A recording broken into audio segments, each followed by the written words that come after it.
empezando la grabación. Entonces, partimos por el título. Esto se llama Soluciones basadas en la naturaleza para el sector inmobiliario municipal e industrial, como le comentaba al inicio.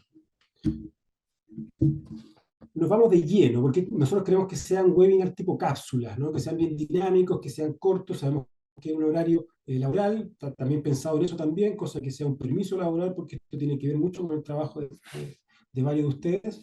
Así que vamos a darle mucha dinámica para que esto no demore más de 30 minutos y ustedes puedan llevarse la información, el conocimiento de forma concentrada. Entonces, vamos a hablar primero del reglamento de aguas grises. Este reglamento, recuérdense que es un proyecto de reglamento como se inició.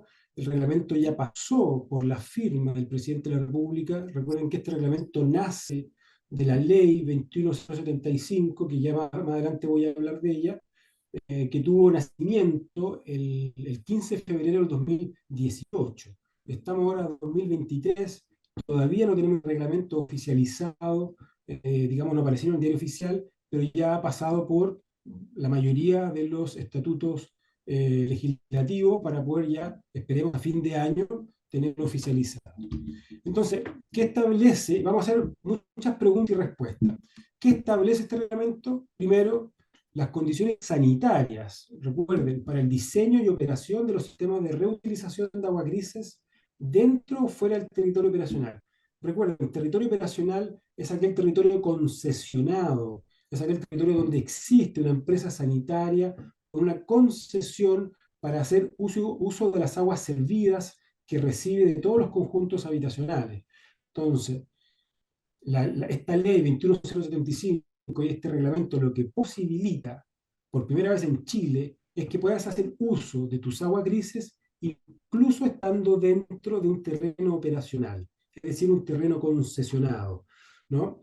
Antes de esta ley, tú no podías, impensado, tratar las aguas grises en zonas urbanas, ¿no? Con concesión. Esto abre esta posibilidad. Ahora, si está este reglamento a punto de salir, ¿no? Como decía, ya fue firmado por el presidente de la República, del gobierno de turno, autoriza y fiscaliza este reglamento. Claramente, las secretarías regionales ministeriales de salud, llamadas CEREMI de salud. ¿Quién es responsable de cumplir con las disposiciones que están en el reglamento? Nosotros, los propietarios del inmueble donde se proyecta el sistema. Y en casos que sean inmuebles de copropiedad inmobiliaria, la responsabilidad va a estar sujeta a la ley número 19.537 sobre copropiedad inmobiliaria. ¿Ok?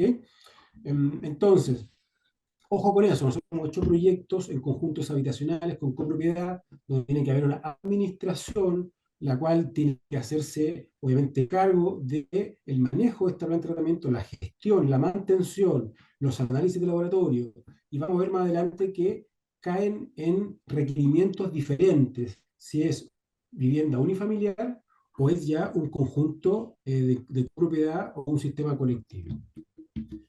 Ahora, sigamos con las preguntas y respuestas. ¿Qué es la ley 21075?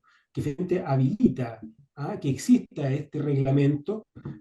Y con esto te comento algo interesante. Cuando salió la ley, el 21 de febrero, o sea, el 15 de febrero del 2018, muchas empresas, entre ellas nosotros, empezamos a ingresar proyectos de aguas grises a la Seremi de Salud.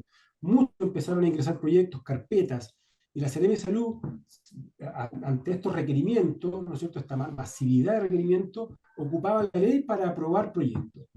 Pero en un momento, como la ley indicaba claramente que los proyectos que deberían ser regidos por un reglamento para ingresar a la Seremi de Salud, y como ese reglamento no existía, la Seremi de Salud, a través de la DIPOL, la División de Políticas Públicas, dijo, ok, paremos, orden de no innovar, no pueden seguir haciendo proyectos, muchos quedamos con proyectos dentro de la Seremi, no pueden seguir curso porque hubo una disposición desde arriba para que todos paren de ingresar sus proyectos de agua gris hasta que no se oficializara el reglamento. Y de eso han pasado ya 5 años y esperemos que este año entre en vigencia, ¿no? Ahora, ¿por qué hay tanta importancia al tratamiento de aguas grises? Todas las aguas grises presentan coliformes fecales. El agua del lavamano, el agua de la ducha, el agua de la lavadora, el agua de la cocina, todas ellas se ha demostrado por diferentes autores de investigaciones que presentan coliformes fecales en las aguas, en menor o mayor grado. Por lo tanto, si tú no las tratas y las dispones libremente en el suelo y se empieza a acumular, a copiar, a estancar, los coliformes fecales, que son un indicador de contaminación biológica, ¿verdad?, van a empezar a incrementarse rápidamente. Por eso Salud y Salud es tan insistente en decir, paremos un poco, estanquemos un poquito los proyectos ingresados, esperemos que salga el reglamento y hagamos las cosas como indica la ley. Entonces, la ley 21075 es la que regula la recolección, reutilización y disposición de aguas grises. Ahora, ¿a qué se refiere cuando lea la ley?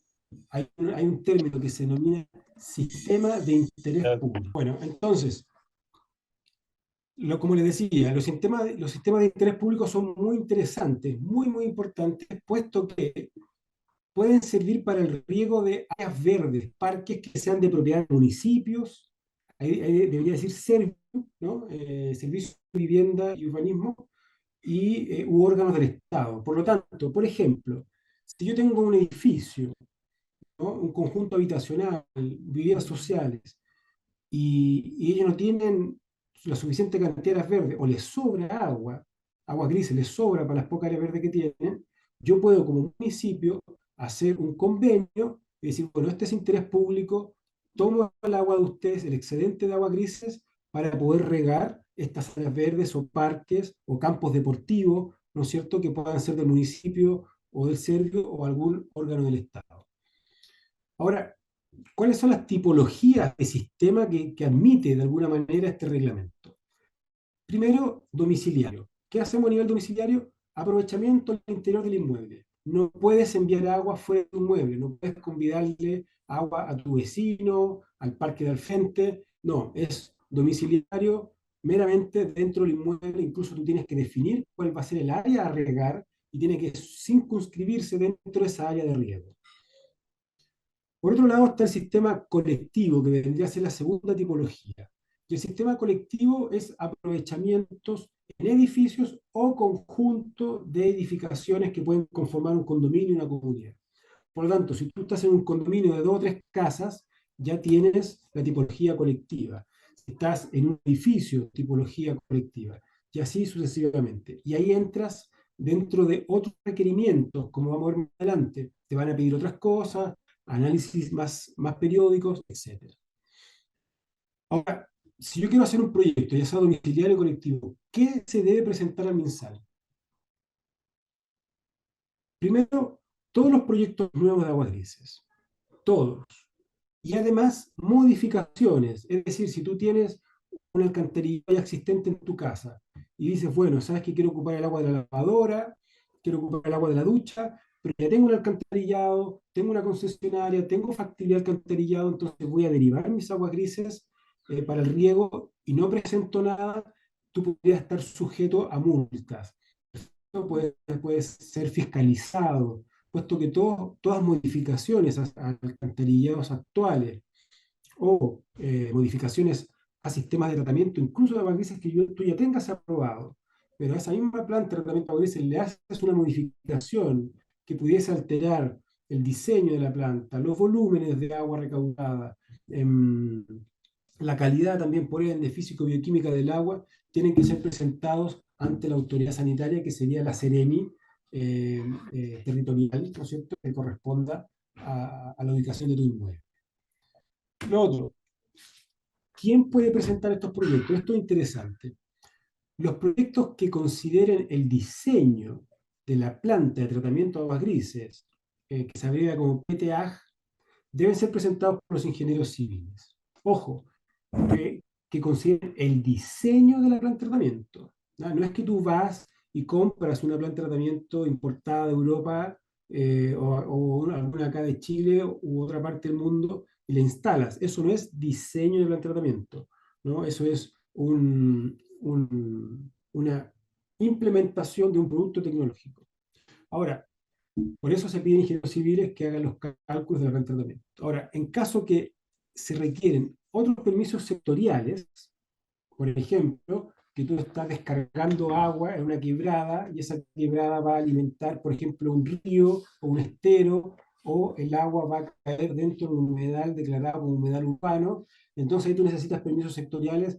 La Seremi de Salud solamente aprobará tu proyecto siempre y cuando tú presentes o una consulta de pertenencia ante el Ministerio de Medio Ambiente o ¿qué otro puede ser? Que el Ministerio de Vivienda y Urbanismo, el MOP, etcétera, den visto bueno al proyecto que tú estés presentando.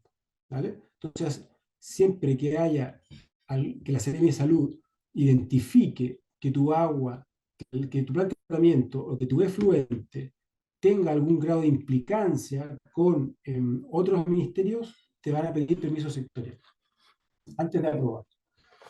Cosa de que tú puedas recibir tu RCA, que significa Resolución de Calificación Ambiental. Ahora, ¿qué debe contener tu proyecto de aguas grises? Clarito, memoria técnica, siempre. Ahí tú especifica el diseño, la demanda, ¿no es cierto?, de aguas grises, la demanda de riego, uso previsto, qué vas a hacer con estas aguas, vamos a hablar más adelante en qué puedes usarlas, la capacidad, ¿no es cierto?, de tu plan de tratamiento, el CMD, que sería el caudal medio diario, cuánta agua se está generando, y el QMP es el caudal máximo probable que tú eventualmente vas a recibir, ¿no es cierto?, de estos conjuntos habitacionales. Luego, o ya sea conjunto habitacional, edificio, industria, lo que sea que maneje agua gris. También tienes que presentar el manual de operaciones. Y ese manual de operaciones es importante porque tú no solamente tienes que indicar cómo funciona esta planta, sino que también las mantenciones, cómo hacer el monitoreo de los parámetros físicos y químicos, qué contingencias pueden ocurrir y cómo las resuelves. Por ejemplo, si es que tienes que tu agua gris quedó en una zona muy baja, eh, muy profunda, por lo tanto tienes que tener siempre bombas para llevar esas aguas. ¿Qué tienes que hacer en caso de corte de luz? ¿No? En el caso de que hagas este sistema en un colegio y este colegio, el 100% de alumnos se va todo el verano, se va en invierno, ¿qué ocurre con esta planta cuando ya el ingreso bajó de 100% a un 10%? ¿No? Entonces, eso se le llama contingencia. En caso de que hagas un humedales depuradores, ¿qué pasa si le deja entrar nutrientes? ¿Vas a tener fertilizante líquido en stock para poder ingresarle cada vez que no haya aporte? ¿No? Eso tiene que estar descrito en tu manual de operaciones. Y claramente especificar cuáles serían los riesgos de la salud a la cual estarían expuestos los usuarios. De haber, ¿no? Obviamente tienes que indicar parámetros de control. Estos parámetros de control van a estar asociados a las tablas que entrega el reglamento, que obviamente tienes que revisarlas. Y esto no es menor. Acta de capacitación de los operadores. Por ejemplo, nosotros hemos hecho proyectos en condominio y la Seremi de Salud me aprueba el proyecto, me dice, ok, tu proyecto cumple con el reglamento, pero no te voy a autorizar su funcionamiento hasta que tú me entregues un acta de capacitación de las personas que van a operar la planta. Entonces yo tengo que hacer una capacitación, tiene que identificarse el expositor, tiene que identificarse todas las personas que asisten con RUT, el temario a tratar, lista de asistencia firmada y un sistema de evaluación donde exista un 80% de aprobación, ¿no?, de esta capacitación. Puede ser algo muy resumido, preguntas base, pero tiene que estar indicado en el acta. ¿Okay? Y obviamente, si es que tú estás dentro de un territorio urbano, que no solamente urbano, vamos a hacer la distinción. Urbano es diferente a terreno operacional. Un terreno operacional va a estar dentro de un sector urbano, pero mucho sector urbano puede quedar sin terreno operacional. Por ejemplo, para que se hagan una idea, en Santiago, toda la mayoría de las comunas que viven a borde, que tienen a cerro de la cordillera, muchas de ellas están sin alcantarillado público, son urbanas, pero están fuera del radio de concesión, ¿no?, de la empresa sanitaria. Entonces, lo, este movimiento fuerte de tratamiento de aguas grises por lo general está dado en zonas con concesión, porque hasta hace un tiempo no podíamos hacer nada ahí. No podíamos ocupar el agua gris, no podíamos ocupar el agua negra. Tú puedes hacer todo eso cuando estás fuera de un área concesionada. Todo eso, agua. Entonces, esta webinar va a estar más enfocado en zonas de concesión. Ahí sí tienes que tener certificado de factibilidad o alcantarillado que te lo da esa concesionaria, sin ningún peso. Obviamente tienes que identificar quién es el peticionario, tanto el root del dueño de la casa como el ingeniero o el profesional a cargo del ingreso.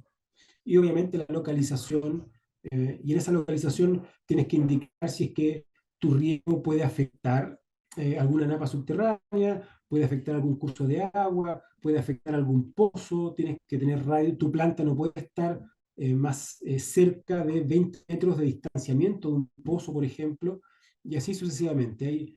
La localización es muy importante para hacer de salud, puesto que ahí tú indicas topografía, ¿no es cierto? Y con polígonos, cuáles serían las zonas que podrían eventualmente ser afectadas por tu planta de tratamiento. ¿Cuándo puede operar la planta? Una vez que se autorice por MinSal su funcionamiento. Antes no, ¿verdad? En términos de lo que se puede, de lo que se debe, perdón, lo que se debe hacer. Y para que te lo autorice, acuérdense que hay dos pasos administrativos. Primero, que te apruebe el proyecto teórico, te dice sí, cumples, y luego tú pides la visita, que te vaya a ver el fiscalizador, que vaya a ver tu planta, que vea que está todo construido tal cual como fue proyectado, te da la autorización de funcionamiento recién. ¿Y cuáles son los sistemas de contingencia? Aquí te menciono algunos. Deben tener descarga al alcantarillado público, al alcantarillado particular.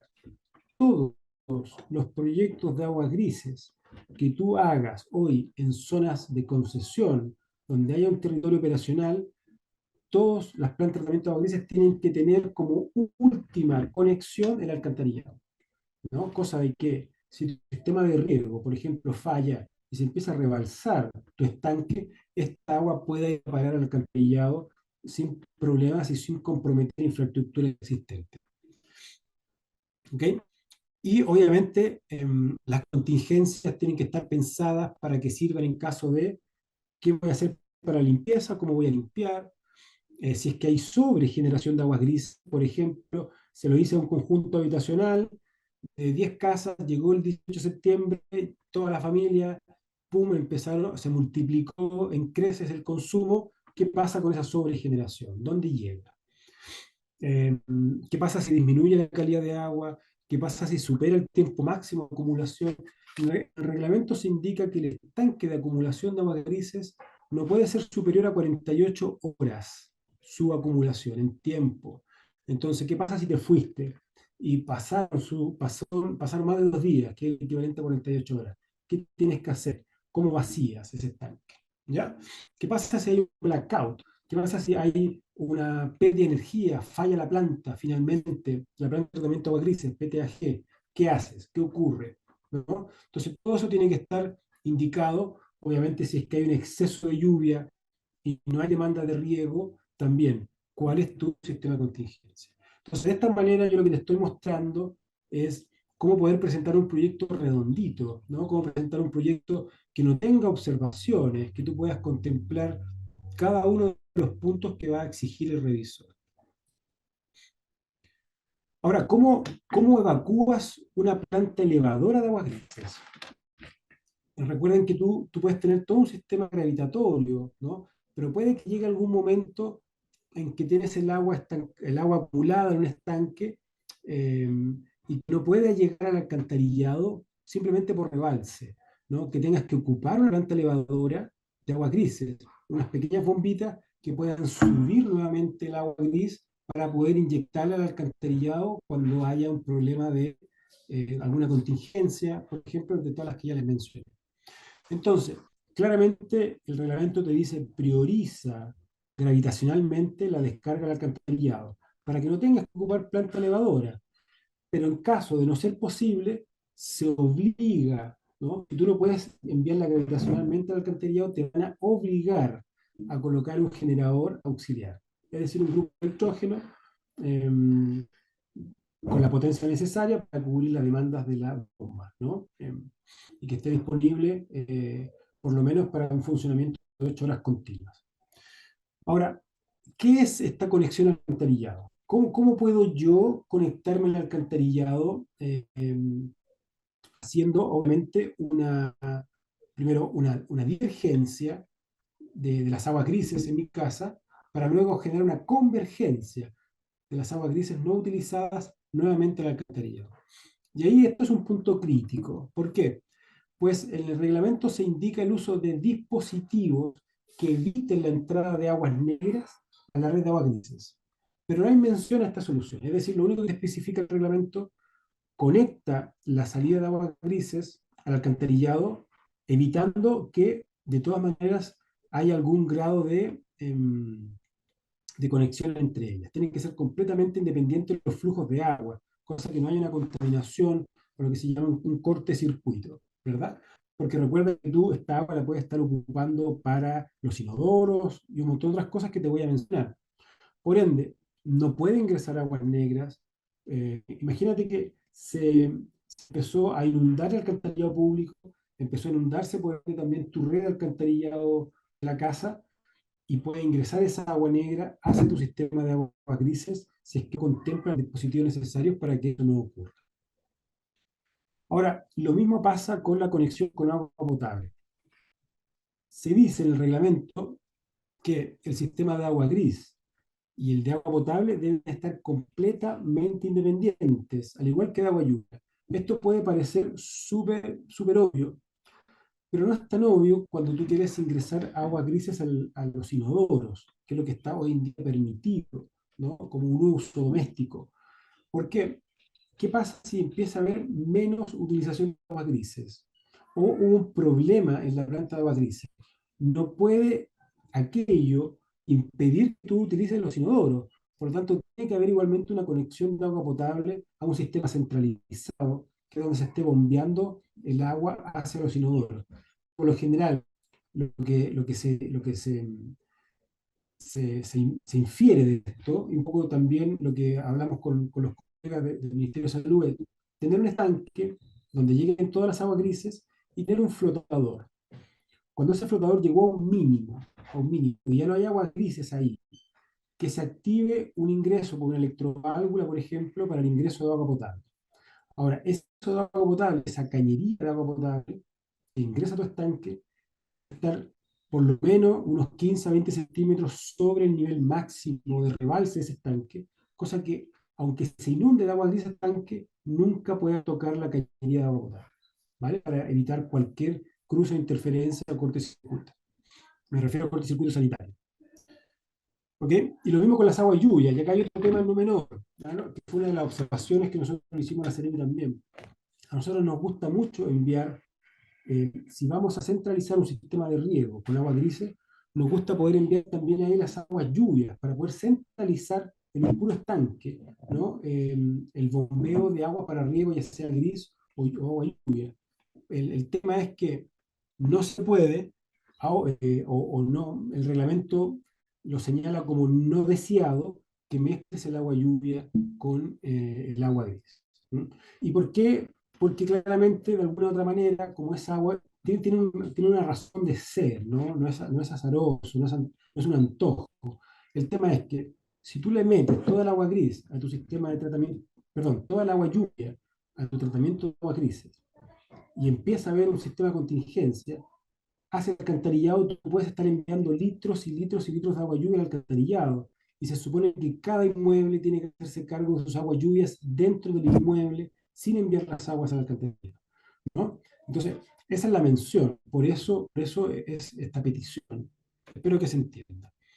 Ahora, en el reglamento, ojo que hay algo importante que tengo que decirte. Yo tuve acceso a casi las últimas modificaciones del reglamento. No sé si este reglamento habrá tenido una última modificación, puesto que ya ingresó al cuerpo judicial, ¿no es cierto? Por lo tanto, ya no de forma extraoficial no me lo podían enviar, porque no soy miembro estatal, solamente el Ministerio de Salud. Entonces, no sé si lo que les voy a hablar ahora se modificó en cuanto a la distinción de color. He llamado para pedir el último reglamento, pero como todavía no está oficializado, no están autorizados para enviárselos a civiles como yo. ¿Okay? Ahora, ¿a qué se refiere distinción de color? Las tuberías de agua crudas y tratadas deberán ser de color morado. Recuerden, agua potable, las cañerías hidráulicas son azules, las cañerías sanitarias tenemos blancos y grises, las cañerías eléctricas tenemos colores naranjos. Entonces se está pidiendo que las aguas grises crudas y tratadas sean moradas. ¿Ok? Si sale el reglamento oficializado mañana, tú no vas a encontrar cañerías moradas en ninguna ferretería, ¿no? Entonces, aquellos que se dediquen al rubro de la ferretería, asegúrense de que el color morado esté especificado en la última edición del reglamento, y partan a importar cañerías moradas porque va a haber una demanda altísima de tuberías moradas.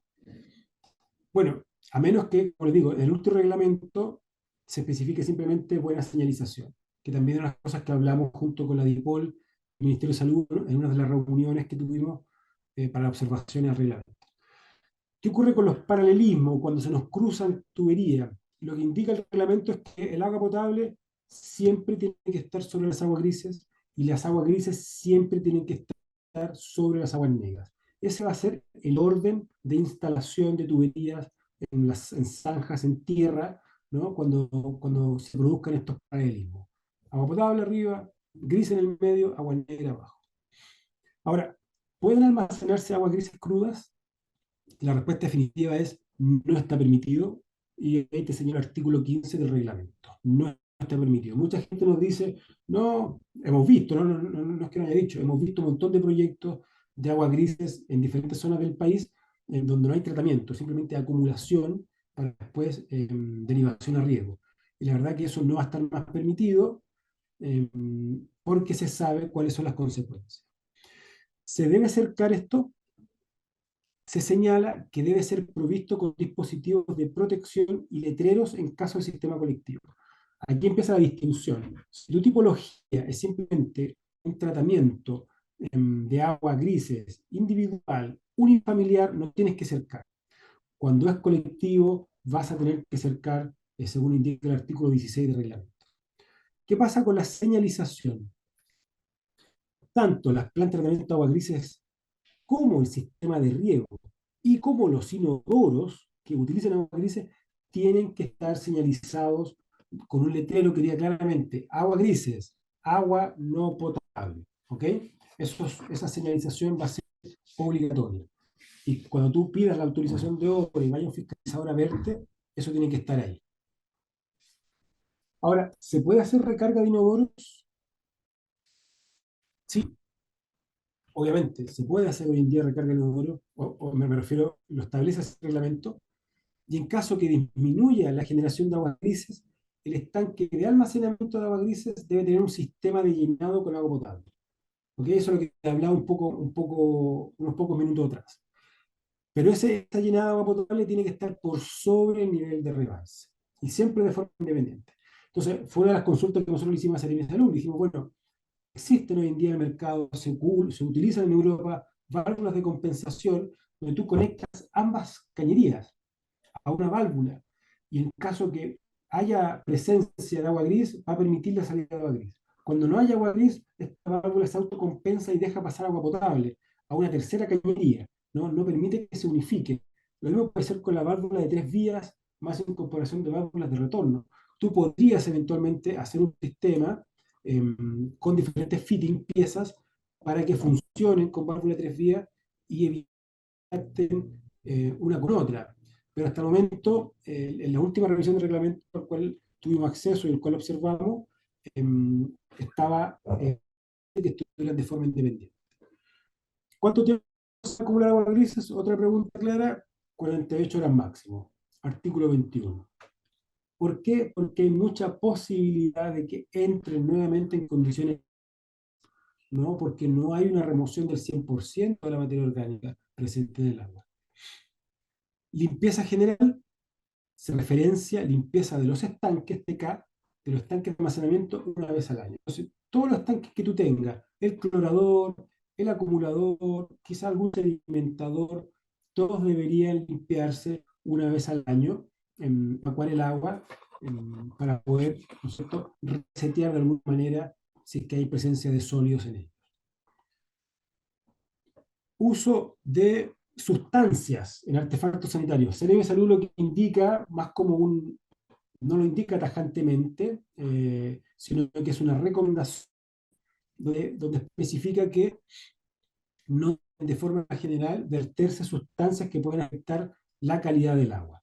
No indica qué tipo de sustancia, no te dice que si es soda cáustica, si es pintura, simplemente te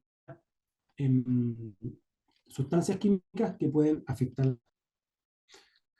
Ahora, con respecto al riego, cosa importante. En el caso de que el riego sea subsuperficial, es decir, bajo tierra, hay varias opciones. Ahora hay mantas exudantes, hay varias opciones de riego subsuperficial. Debe estar mínimo a menos 15 centímetros del nivel de terreno, ¿no? Y se debe evitar la sobresaturación del terreno y aposamiento. El aposamiento claramente es por lo que te decía, ¿no? Puede ser vector de mosquito, puede tender a entrar en condiciones sépticas, por lo tanto se evita de forma tajante. Ahora, si la planta de tratamiento de aguas grises se detiene por más de 48 horas, las aguas de todos los equipos deben ser evacuadas, incluso el estanque de riego, vaciarlo, con excepción en el caso que tengas una planta de tratamiento biológico con reactor, siempre y cuando haya aireación. Si está mala la aireación del reactor biológico, también hay que evacuar el agua, ¿no?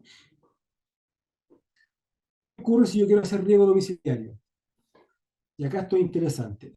En el reglamento dice, solo se autorizan para riego domiciliario las aguas provenientes de lavamanos, baño ducha, baño tina y máquina lavadora. ¿Okay? No dice aquí aguas de cocina, ojo, tampoco dice aguas de lavadero, ¿no? Son preguntas que nosotros manifestamos en el reglamento cuando hicimos las observaciones a la DIPOL y le preguntamos por qué no aparecen claramente las aguas de cocina y las aguas de lavadero. Porque, ojo, la de lavadero nunca había habido algún conflicto. El agua de cocina sí hubo conflicto en traspasarlas a aguas negras, ¿no? Se conversó bastante al interior del ministerio, eh, pero en el último reglamento, según lo que yo hablé, a la encargada de la redacción del reglamento, no voy a mencionar su nombre, pero con lo que hablé con ella es que en el último edición, las aguas de cocina sí estaban incorporadas como agua gris. ¿Ya? ¿Qué pasa con la disposición de sólidos? En el caso que, acá hay algo muy importante, colegas. Claramente, tú tienes un sistema de alcantarillado conectado, donde van los sólidos, donde van las excretas, ¿verdad? Entonces, si es que hay presencia de sólidos en las aguas grises, deben ser evacuados por alcantarillado. Ahora, si estos empiezan a formalizar sólidos de tamaño, no de materia orgánica, es posible que la autoridad sanitaria te objete y te prohíba enviar estos sólidos hacia la alcantarilla. ¿Ok? Entonces es posible que sea evaluado por ellos si es que es pertinente o no esa evacuación. Y esto es interesante. Los destinos. Acá llegamos, ¿qué miércoles hacemos con nuestra agua? Disculpe la expresión, un modismo chileno. ¿Qué hacemos con esta agua que queremos tratar? Y acá hay algo muy interesante, se abrió una conversación súper buena con respecto a esto. Y es, primero, hay 4 tipologías mencionadas en el reglamento, siendo que la ley indica 5 tipologías. En la ley 21075 se indica destino urbano, es decir, riego, jardines y WC, recreativo, es decir, áreas verdes públicas, canchas de fútbol, por ejemplo, que sean de libre acceso a público. Y te indica que riegue sí o sí en horario nocturno. Después está el ornamental, que le llaman, que es una tercera tipología de destino. Y ahí tienen que ser áreas verdes sin acceso a público. ¿Okay? Pueden ser jardines industriales, pero cerrados, ¿no? Cerrados, cercados a público. Y está la cuarta tipología, es industrial. Es decir, todo proceso industrial, pero no destinado a producto alimenticio. Ahora, hay una quinta, la ley no está señalizada claramente en el reglamento, que es uso ambiental, y que más adelante te la voy a mencionar.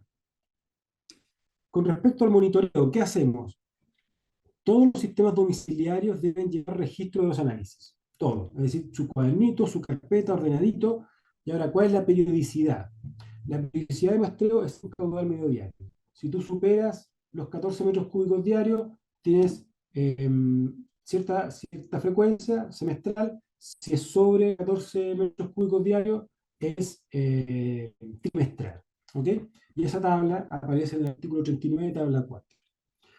Ahora sí, el cloro libre tendrá que tener a nivel doméstico registros semanales. Ahí como que un poco, ¿no es cierto?, de presión y le dicen al usuario doméstico, oye, toda la semana registra el cloro, anótalo en una hoja Excel o en un cuadernillo, en caso que yo venga a fiscalizar, raramente va a ser, pero en caso que sea, necesito ver esos registros.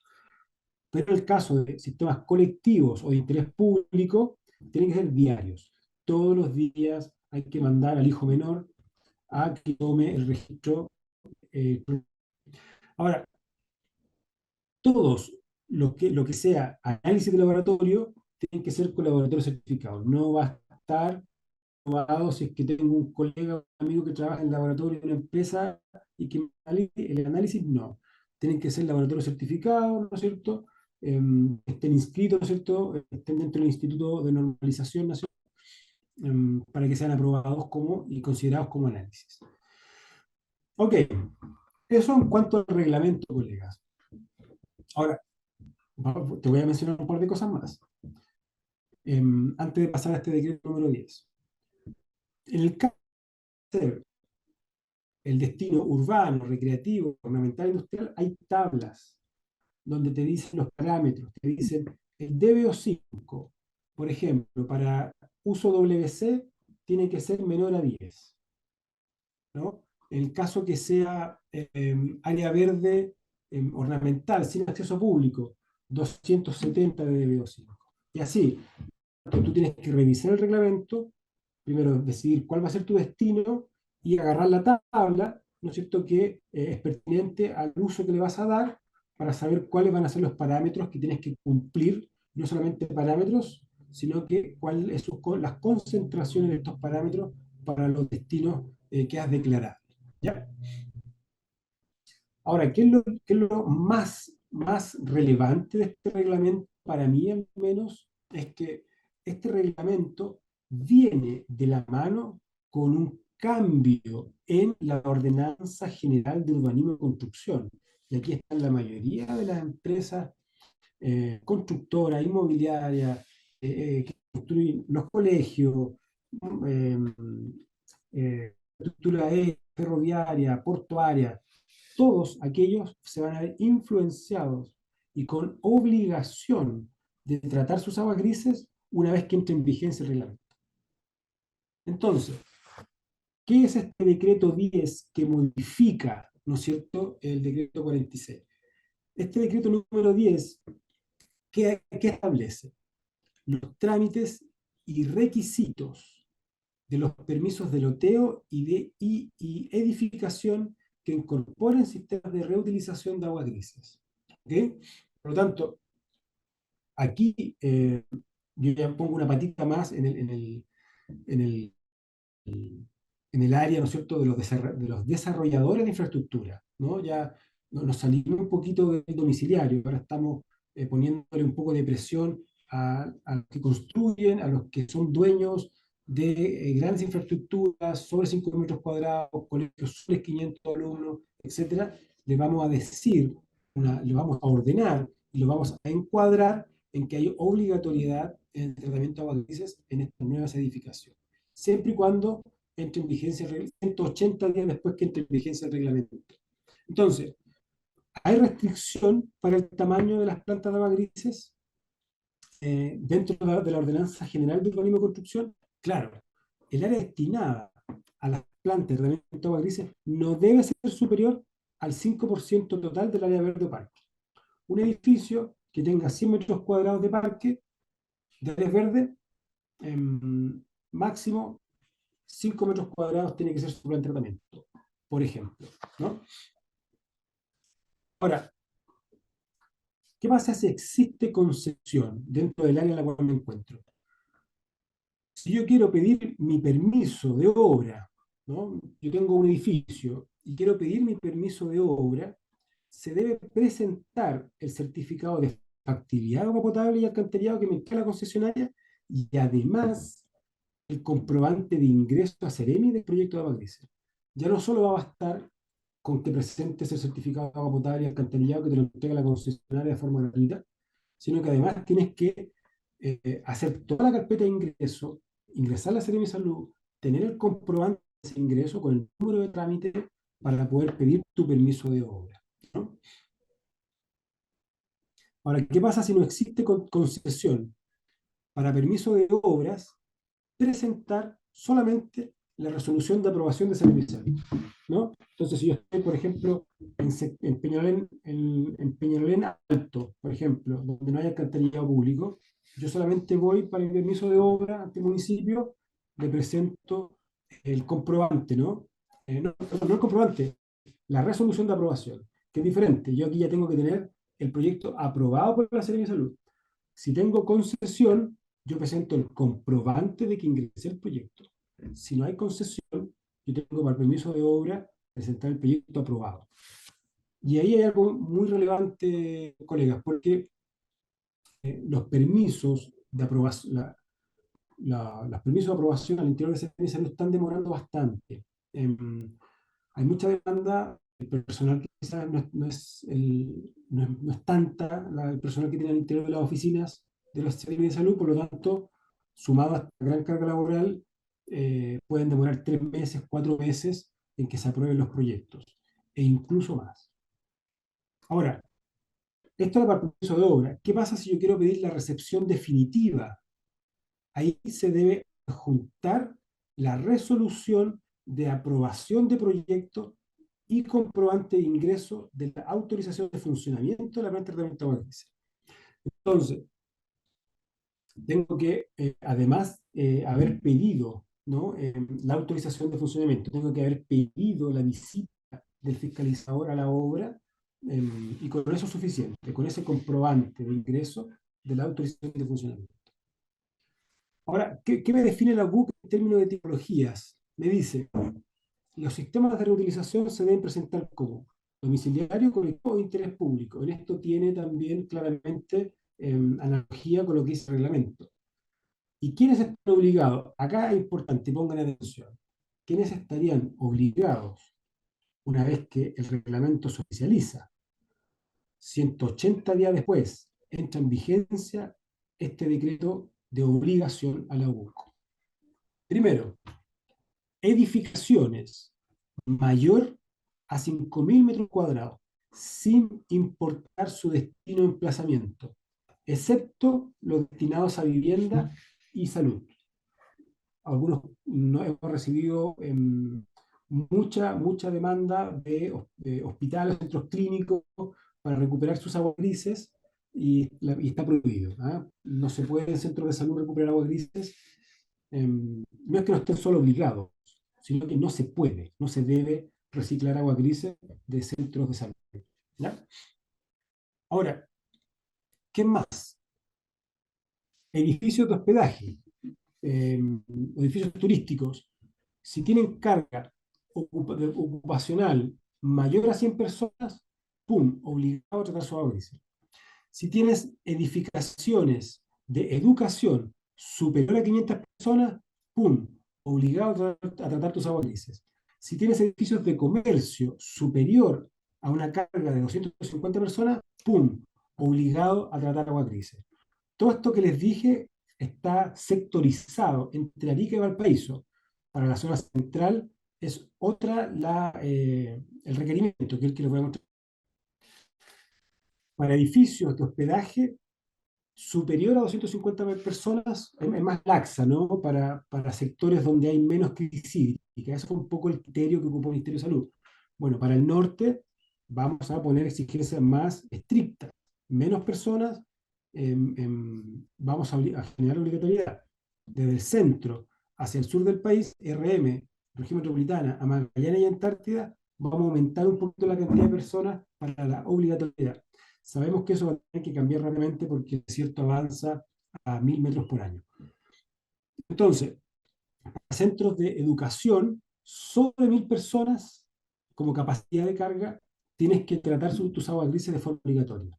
Ya están he escuchado algunos colegas que me han dicho que bueno, esto va a incentivar a que los colegios, por ejemplo, cierren, ¿no?, en 999, ¿no?, su carga ocupacional, para poder estar exento, ¿no es cierto?, de esta obligatoriedad. Ahí vamos viendo cómo sea la cosa. Hay una puesta en marcha claramente de 180 días. Y los edificios de comercio, sobre 500 personas, ¡pum!, obligación a través de sus aguas grises. Ahora, todos los edificios, no importa de qué localidad, centro o sur del país, que sean de transporte terrestre, aéreo, portuario, que tengan sala de espera mayor a 500 personas, ¡pum!, obligación a tratar sus aguas grises. ¿Vale? ¿Qué ocurre con el emplazamiento? Pueden estar en el interior de edificios. Estas plantas de tratamiento de aguas grises pueden estar en el interior de edificios, pueden estar soterradas o pueden estar sobre la superficie del predio. Ojo que al interior de edificios está bastante interesante, se pueden hacer cosas bien choras ahí. Ahora, si es que tú la vas a colocar fuera, en el predio, en superficie, este último se va a ser considerado como superficie edificada, ¿no? En los cálculos que hace el arquitecto, para inscribirlo en los municipios, si es que lo haces fuera del predio, te lo van a considerar como superficie edificada. ¿Ya? Y obviamente, a nivel domiciliario colectivo, no deben superar el 50% del antejardín, el emplazamiento, y tu planta tiene que tener un deslinde, no puede estar cercana a 3 metros de los vecinos. Si está soterrada, a 1,5, pero en rigor, lo que yo digo por experiencia, siempre nos han pedido 3 metros, aunque sea soterrada. Entonces nosotros siempre, a los deslindes le hacemos un offset, metemos la planta de tratamiento lejos de 3 metros de cualquier vecino y implementamos nuestra planta de tratamiento ahí. Y ya me queda muy poquito para ir cerrando. Las plantas de tratamiento de aguas grises de interés público, esas deben estar soterradas, a menos que superen los 3.000 metros cuadrados, ¿no? O sea, si tú vas a colocar, por ejemplo, le pediste al municipio un terreno como dato, ¿no? Te lo dieron. Tú vas a colocar ahí tu plan de tratamiento para recibir el agua de muchas casas, debe estar sí o sí soterrada, siempre y cuando no supere los 3 metros cuadrados. Ahí ya lo hace sobre superficie.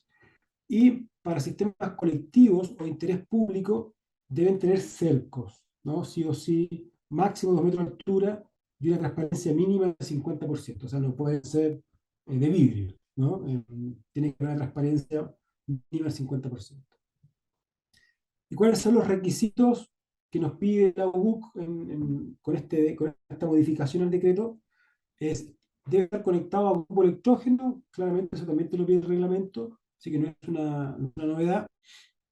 Para la recepción de obras, acá interesante, que esto modifica un poco el método que teníamos antes, ¿no? Es la recepción de las obras de arranque y unión domiciliaria se acreditan con certificado de instalación de agua potable y alcantarillado, otorgado por concesionaria. Sigue estando así, pero la PTAG, la planta de tratamiento de aguas grises, se acredita con la autorización de funcionalidad de SRM de salud. Es decir, la concesionaria puede estar súper bien, tú puedes tener certificado de instalación, agua potable y alcantarillado maravilloso, pero mientras no esté certificada, autorizada tu planta de tratamiento de aguas grises, no estás cumpliendo a cabalidad con todos los permisos para poder operar. ¿Ya? Y esto como última pregunta, ¿cuándo entra en vigencia el decreto número 10? Que es el que modifica la UUC y obliga a todo lo que mencioné antes, 180 días luego de entrar en vigencia el reglamento, ¿no? Y se exigirá a las edificaciones que soliciten su permiso de edificación a partir de la entrada en vigencia del decreto. O sea, entra el decreto en vigencia, fuiste al municipio al día siguiente a pedir tu permiso de edificación, ¡pum!, ya estás obligado. ¿Ah? Eso como que lo vayan conociendo. Y por último, la ley que ya la he mencionado bastante, voy a repensar y colocar esta disposición al comienzo. Esto tú ya sabes que regula la disposición de aguas grises. Esto no es menor, ¿eh? Esto lo indica la ley, no aparece en el reglamento. Ojo, no aparece en la U, aparece solo en la ley. La autoridad sanitaria puede exigir la publicación en un diario regional cuando tú tengas la autorización de funcionamiento. Dentro de los 15 días seguidos vas a tener que ir a un diario, publicar, y además es posible que te pidan inscribirla dentro del registro que va a tener la Superintendencia de Servicios Sanitarios. Lo más seguro es que la Superintendencia empiece a generar un registro nacional y por ende estar obligado tú a inscribirla ahí. Y como te decía, la ley entrega un quinto uso, aparte de los cuatro que entrega el reglamento, que era recreativo, que te dije, industrial, ornamental, ¿no? Agrega el de uso ambiental. Y este a nosotros nos importa mucho, puesto que te permite la reforestación, el riego forestal, mantención de humedales, entre otros, ¿no? O sea, tú podrías tener un humedal urbano, por ejemplo, que haya una pérdida periódica del agua de reposición de este humedal y se esté perdiendo el humedal y quieras incorporar tus aguas grises tratadas a este humedal urbano, obviamente cumpliendo con la calidad físico-química de este. ¿Ya? Y acá está lo que prohíbe la ley. Prohíbe, siempre me preguntan, ¿pueden llevar el agua gris a consumo humano? No, se puede. Yo podría, con nuestra tecnología, llevártela a la norma chilena 409, pero aún así está prohibido su consumo. Está prohibido, con las aguas grises, el riego de frutas y hortalizas a ras de suelo. Siempre nos preguntan, voy a tener aguas grises para hacer los huertos. Los municipios, sobre todo a través de INDAP, a través de Prodesal, no se debe, ¿okay? No se puede ocupar para el riego de frutas y hortalizas. Sí, para árboles frutales, ningún problema. No se puede ocupar para industria alimentaria de ningún tipo, para centros de salud. Obviamente, si vas a hacer cultivo acuícola, molusco, lo que sea, tampoco. No se puede ocupar. También nos preguntan, como nosotros también hacemos piscinas naturales, si pueden meter aguas grises tratadas en las piscinas para natación. La ley también te lo prohíbe. Obviamente, tampoco puedes generar sistemas de enfriamiento con esta agua grises tratada, que la industria hace mucho, las torres de enfriamiento. Y obviamente tampoco te pide, o sea, tampoco te prohíbe, perdón, tampoco te permite piletas ornamentales con riesgo, debería ser ahí, no riesgo, con riesgo a contacto humano. Es decir, una pileta ornamental de un municipio donde tú sepas que puede ingresar gente ahí a bañarse, ¿no? Tendría que estar cercado. Ahora, después de todo eso uno dice, ¿y para qué me sirve en realidad? Bueno, la cantidad de prohibiciones que tiene, ¿no? Bueno, ya te mencioné, ¿no? Riego de césped, riego de plantas ornamentales, riego de campos deportivos, canchas de pasto, árboles frutales sin problema, introducción a inodoros, recarga de cuerpos ambientales. Ahora, toda esta prohibición, colegas, está el Ministerio del Medio Ambiente, a través de la ministra, ¿no es cierto?, incentivando y de hecho movilizando nuevas propuestas para que las aguas grises sí puedan ser utilizadas para algunos cultivos industriales como el raps, remolacha, por ejemplo, para, para cereales, eh, todo lo que sea cereales que obviamente se van a consumir de forma no cruda, ¿no es cierto?, sino que cocida, y hay iniciativas por parte del Ministerio de Medio Ambiente para poder movilizar la cantidad de destrabar las prohibiciones que existen actualmente. ¿Ya? Y esto para los que les interese, y yo con esto termino, la tarifa.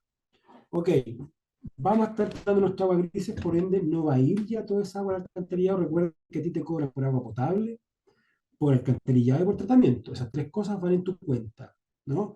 Entonces, si es que ahora yo voy a mandar menos agua al alcantarillado, ¿por qué van a cobrar lo mismo por tratamiento y por alcantarillado?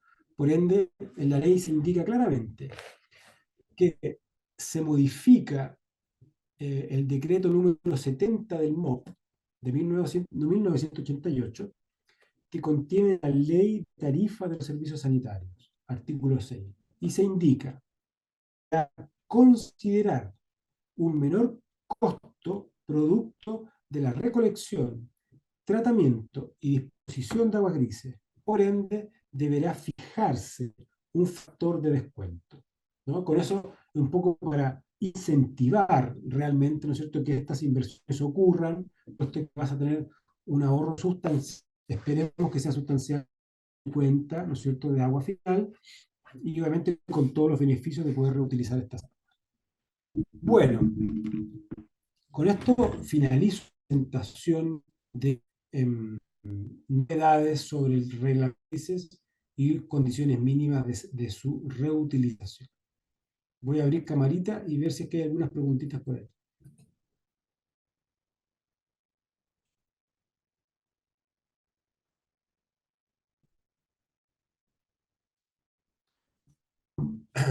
Bueno, al menos se mantuvieron casi todos. ¿Ah? Eso quiere decir que no estuvo tan latera la presentación. Quisimos partir con esta presentación de Agua Grises, que es lo que tiene más condimento teórico, es condimento normativo, legislativo, ¿no? Los otros dos webinars es repleto de imágenes, visual, proyectos elaborados, proyectos construidos, ¿no es cierto? Esquemas, ¿verdad? Esta era la más poquito densa, pero entendemos que es necesario para poder sacar adelante proyectos de esta índole que conozcamos muy bien y que la parte legislativa no sea una traba para sacar adelante proyectos que son realmente no solamente de interés público, no son de interés ambiental, rotundamente. Bueno, voy a ver si acá pillo algunas preguntitas. Em, los revistas tienen crecimiento controlado. Acá está Nicole Curte pregunta: tengo una duda respecto a la mantención de los sistemas de biofiltraje con sustrato, ya que las raíces, al tener un crecimiento no controlado, son capaces de romper el macetero que las contiene.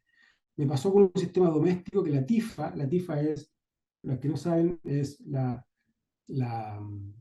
tifa dominguensis, que se le llama también la INEA o la totora en Chile, rompieron una geomembrana de 1 milímetro, como si nada. Bueno, con respecto a eso, cuando hablemos sobre humedales depuradores, que es el próximo módulo, próximo webinar, a la misma hora, vamos a ver los diferentes tipos de membrana, qué plantas, qué profundidad tienes que utilizar para poder salvaguardar esos aspectos que mencionas que claramente ocurren, ¿no? Es importante tenerlo en mente. La pregunta dice: ¿por qué hay que solicitar factibilidad de agua potable y alcantarillado? Cada vez que tú que quieras presentar, entrar a la concesionaria un proyecto de aguas grises, la Seremi de Salud tiene que saber si es que tienes alcantarillado y si tienes agua potable en la casa, como mínimo. Teniendo esas dos cosas claras, que tú tienes ese abastecimiento de servicios básicos cubiertos, recién ahí te va a evaluar un proyecto de aguas grises. ¿Ya? Tengo un humedal aprobado por la Seremi, pero aún lo estamos construyendo. En la resolución no se menciona la ley 21075. Aún así, debo regirme por el reglamento. Si tu humedal es para aguas grises, sí, vas a tener que ocupar el reglamento y la ley 21075. ¿No? Ahora, si tu humedal es para aguas servidas en global, no necesitas observar lo que indica la ley, sino más bien el decreto supremo 236. ¿Ya? Ahí dice que en Estados Unidos son rosadas, ya. El color morado es según Pantone, algún código de color. Eso lo puedo contestar más adelante.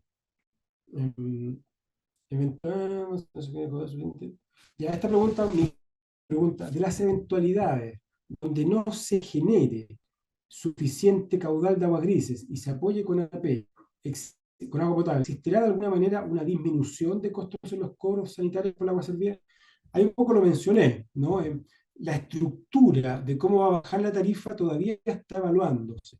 ¿Ah? A menos que haya sido evaluada ya por la DIPOL en estos instantes, en estos últimos meses, en el cual yo no tenga conocimiento. Pero sí va a haber una reducción, claramente, que se va a tener que estandarizar. Si tú estás indicando en tu proyecto que vas a utilizar X agua, 10 metros cúbicos, y la cuenta total de agua es 100, claramente ellos te van a tener que cobrar 90, ¿no? Pero va a haber un cruce con el desarrollo de tu proyecto que ingresas a CRM de Salud para que ellos puedan generar ese descuento de tarifa. Bueno, la última pregunta, porque ya estamos en la hora.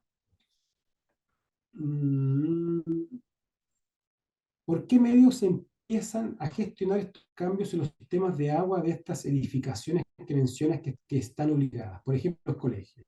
¿Esto será con alguna subvención o deberá gestionarse de manera particular?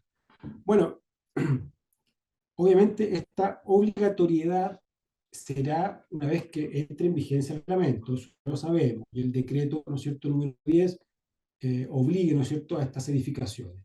Hayan 250 alumnos hasta 500 alumnos según el sector del país.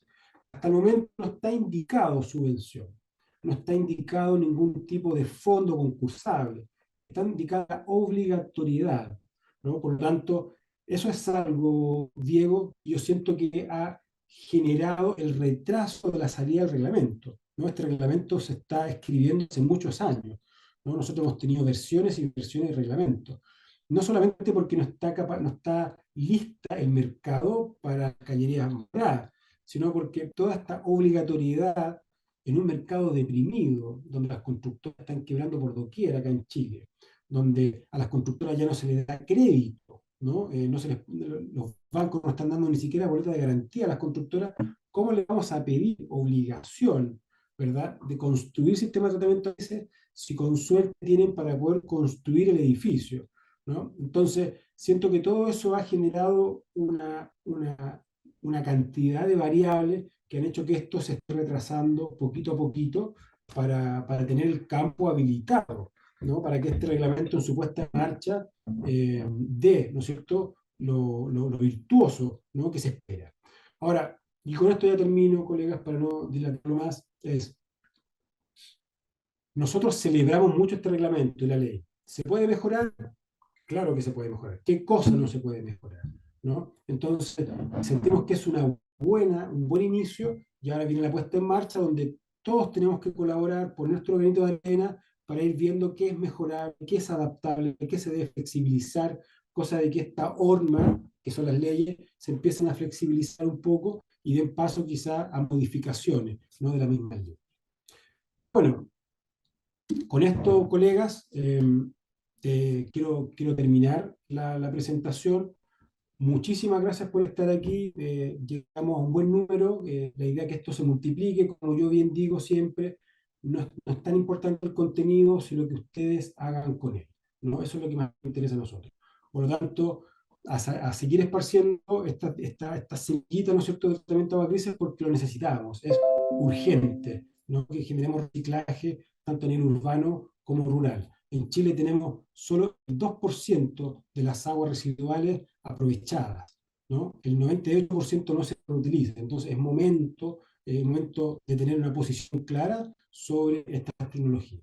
Así que bueno, muchas gracias. Los espero el próximo jueves. Va a estar buenísima el próximo jueves. Recuerden que el video va a estar disponible en nuestros canales de YouTube.